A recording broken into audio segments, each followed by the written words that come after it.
சிம்மராசி அன்பர்களே, 2026 ஜூன் மாதம் 2ஆம் தேதி நடைபெற இருக்கின்ற குரு பெயர்ச்சியால் சிம்மராசி என்பர்களுக்கு என்ன மாதிரியான யோகங்கள் நடக்க போகுது, அதிர்ஷ்டங்கள் நடக்க போகுது அப்படின்னு பார்க்கும் பொழுது, இந்த சிம்மராசி என்பர்களுக்கு குரு பகவான் யாருன்னா 5க்குரியவன், பூர்வ புண்ணிய ஸ்தானத்தின் அதிபதி, பஞ்சமஸ்தானத்தின் அதிபதி, காதல் ஸ்தானத்தின் அதிபதியாக இருக்கக்கூடிய அந்த குரு பகவான் உச்ச பலம் அடைய போகிறார். அதே போல 8ஆம் அதிபதி, அட்டமாதிபதியாக இருக்கக்கூடியவனும் அதே குரு பகவான் தான். அவர் 12ல் போய் மறைகிறார். அப்போ 8க்குரியவன் 12ல் மறைகிறது நல்லதா இல்லையா? கெட்டவன் கெட்டிடில் கிட்டிடும் ராஜயோகம் என்கின்ற அமைப்புக்கு ஏற்ப திடீர் அதிர்ஷ்ட வாய்ப்புகளை பெற்றுத்தரக்கூடிய ஒரு வருடமாக அமைகிறது. ஏற்கனவே இந்த சிம்மராசி என்பர்கள் அஷ்டம சனியில் இருந்து கொண்டு பலவிதமான கஷ்டங்கள், இன்னல்கள், மனதில் கன்ஃபியூஷன், ஏதோ ஒரு வகையில் நினைத்து கொண்டு வருத்தப்பட்டு கொண்டு இருக்கக்கூடிய அத்தனை சிம்மராசி என்பர்களுக்கும் இந்த ஜூன் மாதம் 2ஆம் தேதியிலிருந்து நல்லபடியாக நடக்கக்கூடிய அமைப்பு. என குரு சனியை பார்க்கிறார். 6ஆம் அதிபதி என்று சொல்லக்கூடிய சனி பகவான் 8ல் அமர்ந்து கொண்டு இப்போ அஷ்டம சனி ஓடிக்கொண்டிருக்கிறது. இப்போ குரு பகவான் பார்க்கிறார், ஒரு நல்லவர் பார்க்கிறார். அப்போ இதுவரைக்கு கெடுதல்களை செய்து கொண்டிருந்த, இதுவரைக்கு நடக்காமல் சில தடங்கல்களை கொடுத்து கொண்டிருந்த சிம்மராசி என்பர்கள் அந்த தடை நிவர்த்தி அடைகிறது. அதுவும் குறிப்பாக சொல்ல போனால் சனி பகவான் அப்படிங்கிறது தொழில் காரக கிரகம். அப்போ அந்த தொழில் காரக கிரகம் 8ல் போய் மறைஞ்சிருக்கிறார். அப்போ தொழில் விஷயத்தில், வேலை விஷயத்தில், வியாபார விஷயத்தில் பல இன்னல்கள், பல தடங்கல்கள், இது நடக்கல என்கின்ற பிரச்சனையோடு இருக்கக்கூடிய சிம்மத்துக்கு ஒரு விடிவு காலம் பிறக்க இருக்கிறது அப்படிங்கிறத ஸ்ட்ராங்காக நம்ம சொல்லலாம். இப்போ வேலையில் இருக்கக்கூடிய சிம்மத்துக்கு பார்த்தீங்கன்னா ஒரே அலைச்சலாக இருக்கும், திருச்சலாக இருக்கும், ஒரு அழுத்தம் ப்ரெஷரோடு இருக்கும். எப்போ வேலை மாறிடலாம், எதை செய்தாலும் ஒரு குற்றம், எதை செய்தாலும் ஒரு தடை தாமதம், ஒரு நல்லதே செய்தாலும் ஒரு குறை சொல்லக்கூடிய அமைப்பு இருக்கிறது அல்லவா இந்த சிம்மராசி என்பர்கள். அது இப்போ விலக காத்து கொண்டிருக்கிறது இந்த ஜூன் மாதம் 2ஆம் தேதியிலிருந்து.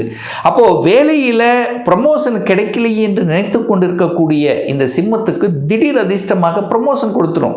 அப்போ ப்ரமோஷன் கொடுக்கக்கூடிய வாய்ப்புகள் அல்லது இடம் மாற்றம் நிகழக்கூடிய வாய்ப்புகள். 8ஆம் இடம் என்பது ஒரு சில மாற்றங்கள், ஒரு சேஞ்சஸை கொடுக்கக்கூடிய இடம். அப்போ 12ஆம் இடத்தில் 8ஆம் அதிபதி 12ஆம் இடத்தில் அமர்ந்து கொண்டு 8ஆம் இடத்தை பார்க்கும் பொழுது வலிகள், வேதனைகள், துக்கங்கள், துயரங்கள், அவமானங்கள், அசிங்கங்கள் என்று பட்டு கொண்டிருக்கக்கூடிய, இல்லை இது தடை தாமதம், பிரச்சனை என்று கொடுத்து கொண்டிருக்கக்கூடிய இந்த சிம்மத்துக்கு அதிலிருந்து நிவர்த்தி, அப்பாடா ஓகே அப்படிங்கிற அந்த தன்மை உங்களுக்கு இருக்கும். எதையும் சமாளிக்கக்கூடிய ஆற்றல் என்பது இயல்பாகவே உங்களுக்கு கிடைச்சிரும். இந்த காலகட்டத்தில் சில பல நல்ல மாற்றங்கள். 8ஆம் இடம் என்பது தூரதேச குரு 12ல் வந்து அமரப்போகிற பாருங்க, நிறைய பேருக்கு பார்த்தீங்கன்னா ஒரு சேஞ்சஸ் இருக்கும். அதாவது உங்கள் சொந்த ஊரை விட்டு வெளியே நகரக்கூடிய தன்மை, அல்லது உங்கள் டிஸ்ட்ரிக்டிலிருந்து அதர் டிஸ்ட்ரிக்ட் செல்லக்கூடிய தன்மை, அல்லது உங்கள் மாநிலத்திலிருந்து அதர் மாநிலத்துக்கு செல்லக்கூடிய தன்மை, அல்லது உங்கள் டிஸ்ட்ரிக்டிலிருந்து வெளிநாட்டுக்கு செல்லக்கூடிய அமைப்புகள், சந்தர்ப்பங்கள் உங்களுக்கு சிறப்பாக இருக்குது. அப்போ என்ன அர்த்தம் அப்படின்னா, யாரெல்லாம் இந்த சிம்மராசி என்பவர்கள் வெளியூர், வெளி மாநிலம், அந்நிய தேசத்தில் போய் வேலை பார்க்கணும் என்கின்ற உணர்வோடு அந்த எண்ணத்தோடு செயல்பட்டு கொண்டிருக்கிறவங்களுக்கெல்லாம் சக்சஸ், வெற்றியை கொடுக்கக்கூடிய ஒரு வருடமாக இந்த சிம்மத்துக்கு அமைய போகிறது அப்படிங்கிறத ஸ்ட்ராங்காக நம்ம சொல்லலாம். இந்த இடத்துல படிப்பு சார்ந்த விஷயத்தில் பாருங்கள், குழந்தைகள் வெளியூரில் போய் படிக்கக்கூடிய அமைப்புங்கிறது இந்த காலகட்டத்தில் 100% சக்ஸஸ். ஒரு நல்ல ஒரு ஆர்கனைசேஷன், நல்ல ஒரு இன்ஸ்டிடியூஷனில், வெளி மாநிலத்தில், ஒரு ஐஐடியில், ஒரு என்ஐடியில், அதாவது உங்கள் ஊரை விட்டு வெளியே ஒரு IIITயில் ஒரு வெளியில் போய் படிக்கணும் அப்படிங்கிற அந்த எஃபர்ட் போட்டு இருக்கான் பாருங்கள், அவங்களுக்கெல்லாம் சக்ஸஸ் கொடுத்துரும். அப்போது வெளியூர், வெளி மாநிலம், அந்நிய தேசத்தில் போய் படிக்கக்கூடிய அமைப்புகள், சந்தர்ப்பம் உள்ள ஒரு ஆண்டு. ஏன் இதை சொல்கிறேன்னா, 5ஆம் இடம் அதாவது குழந்தைகளை குறிக்கக்கூடிய இடம் அந்த 5ஆம் இடம். அந்த அதிபதி 12ல் இருக்கார். 12ங்கிறது வெளியூர் வெளி மாநிலத்தை குறிக்க. அப்போ குழந்தைகள் வெளியூர் வெளி மாநிலத்தில் போய் படிக்கக்கூடிய அல்லது வேலை பார்க்கக்கூடிய சந்தர்ப்பங்களை உருவாக்கும். அதில் வெற்றியும் கிடைக்கக்கூடிய ஒரு ஆண்டாக இந்த சிம்மத்துக்கு அமைய இருக்கிறது.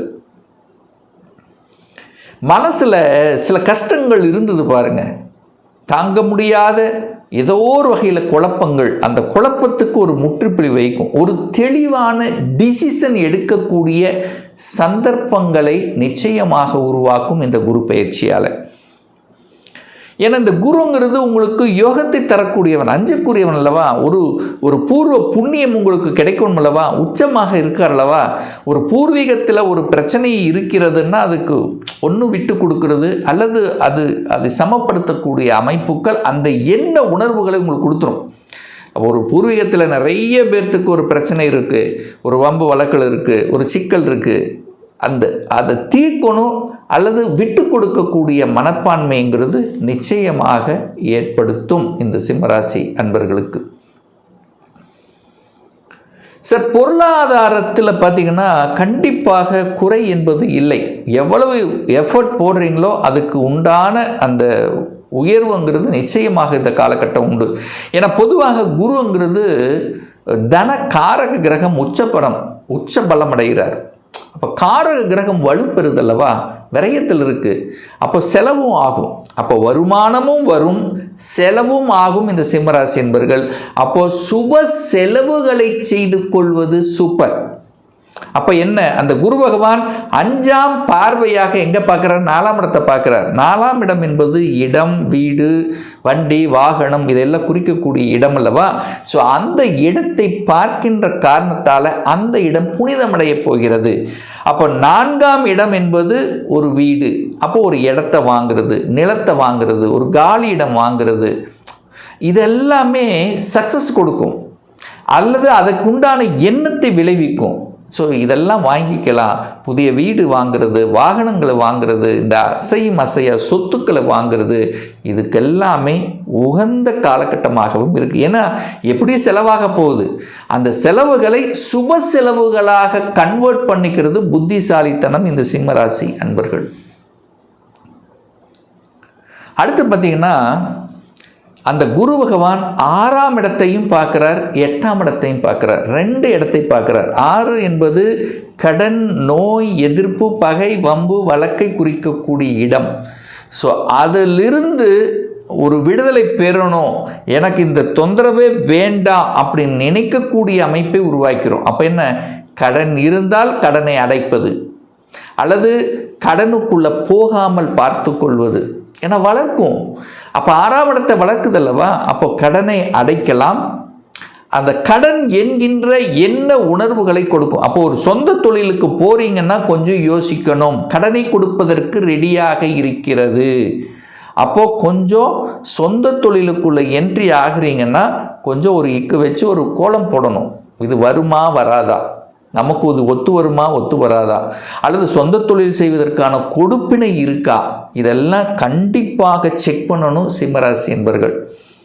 இல்லை சார், நான் அந்த பணத்தை எல்லாம் போட்டு நான் எதையும் செய்ய போகிறதில்ல, தன்னுடைய அறிவை புத்தியை வச்சு நான் ஏதாவது செய்ய போகிறேன், தாராளம் கன்சல்டன்சி செய்யலாமா, செய்யலாம். என்ன கொஞ்சம் அலைச்சல் திருச்சல் இருக்கும், எவ்வளோ உழைப்பை போடுறீங்களோ அதுக்கான வெகுமதி கிடைக்க போகிறது. அப்போது இந்த மாதிரி பணத்தை மூலதனமாக இல்லாமல் தன்னுடைய அறிவையும் புத்தியை வைத்து செய்யக்கூடிய துறை, அது உங்களுக்கு ஓகே. அடிஷ்னல் ரெஸ்பான்சிபிலிட்டி, அடிஷ்னல் ஏதாவது செய்கிறது, இதெல்லாம் செய்து கொள்ளலாம். பட் வேலையில் இருக்கிறவங்களுக்கு உள்ள அழுத்தம், பிரஷர் கண்டிப்பாக குறையும். ஏன்னா 6ஆம் இடம் என்பது வேலை.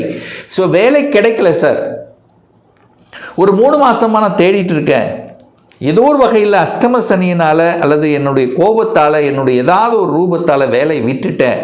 ஆனால் விட்ட பிறகு தான் தெரியுதும், ஒரு 2 மாதமாக தேடிட்டு இருக்கேன், ஒன்று படித்த படிப்புக்கு உண்டான வேலை கிடைக்கல, ஏதோ ஒரு வகையில் ஒரு டிஸ்டர்பன்ஸ் இருக்குங்கிறவங்களுக்கு உள்ள அத்தனை சிம்மத்துக்கும் இந்த ஜூன் 2க்கு அப்புறம் வேலை கிடைத்துவிடும்.